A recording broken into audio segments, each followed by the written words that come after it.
दोस्तों बहुत सारे अब जो केसेस हैं वो सेफ्टी ऑडिट के साथ जो है वो मंत्रालय भेजने के पूरे प्रयास रहते हैं। जो अथॉरिटीज़ होती हैं हमारी, चाहे वो NHAI के थ्रू जाए, चाहे वो PWD NH डिवीज़न के थ्रू जाए, क्योंकि इसमें दोस्तों एक सेफ गार्ड होता है। सेफ गार्ड ये होता है कि अपनी जिम्मेदारी ख़त्म हो गई, छोटा मोटा इंटरसेक्शन दिखा के, कोई भी नॉन कंप्लायंस दिखा के कि जो हमारी फील्ड है या ज़मीन है उस पर जो है चीज़ें मैच नहीं कर रही, नॉन कंप्लायंस है करके जो है मिनिस्ट्री भेज दो और लेट देम डिसाइड। तो केसेस बहुत पाइलअप हो रहे हैं दोस्तों। ऊपर उम्मीद है कि कोशिश ये होनी चाहिए अथॉरिटी की कि लोकल स्तर पे जो हो सकते हैं उनको रिजॉल्व किया जाए, क्योंकि रोड सेफ्टी ऑडिट लगाने के बाद भी बहुत सारे इश्यूज आ रहे हैं लोगों के। कुछ लोग कह रहे हैं जी रोड सेफ्टी ऑडिटर ने रिपोर्ट तो बना दी, उसके बाद ड्राइंग्स में उसको इनकॉर्पोरेट नहीं किया। ये इशू मैंने पहले भी एक वीडियो में रेज किया था। तो अभी किसी एक रोड सेफ्टी ऑडिटर से उन्होंने बात कराई तो उनका सबमिशन ये था कि उनको ऑटोकैड नहीं आती, इसलिए वो रिपोर्ट तो बना सकते हैं बट ड्राइंग को करेक्ट नहीं कर सकते।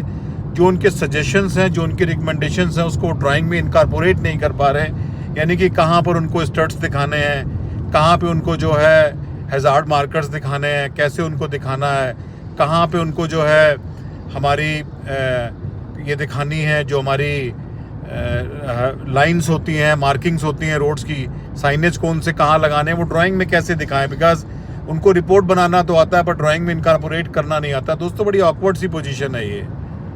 अगर आप अपनी सारी रोड मार्किंग को ड्राइंग में इनकॉर्पोरेट नहीं करेंगे जो आपने सजेस्ट करी है, सारे साइनेजेस IRC 67, IRC 35 ये बेसिक प्रावधान है। उसके अलावा हमारे बहुत सारे कोड हैं जो ट्रैफिक कामिंग मेजर्स के हैं। IRC 99 है, अगर आप उसको आप नहीं इनकॉर्पोरेट करेंगे तो फिर कैसे चलेगा। जिस आदमी ने रोड सेफ्टी ऑडिट किया है, आप केवल उसको एक 12-13 पन्ने का एक डॉक्यूमेंट पकड़ा देंगे, उससे कहेंगे कि जाकर के आप ड्राइंग किसी और से करवाओ। तो दोस्तों ये मेरे हिसाब से फेयर नहीं है।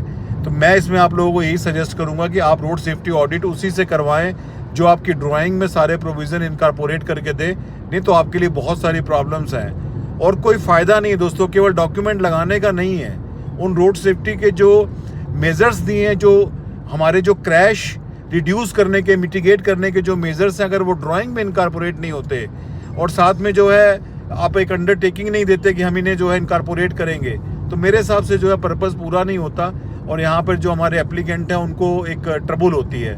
तो मेरी सजेशन आपको यही है कि आप ऐसे ही किसी बंदे से रोड सेफ्टी ऑडिट का काम करवाइए जो आपकी ड्राइंग्स में सारे प्रोविज़न इनकॉर्पोरेट करे, कि जिससे कि ड्राइंग एंड रिपोर्ट दोनों एक दूसरे के साथ मैच करें और एक दूसरे के साथ रिकमेंडेशन सारी की सारी इनकॉर्पोरेटेड हों, डॉक्यूमेंट्स पूरे हों। क्योंकि इसमें बहुत सारे इनपुट आ रहे थे तो मैंने सोचा आपसे शेयर कर दूं। इसका आपको दोस्तों बहुत ध्यान रखना है, जिससे आपको कोई भी इनकन्वीनियंस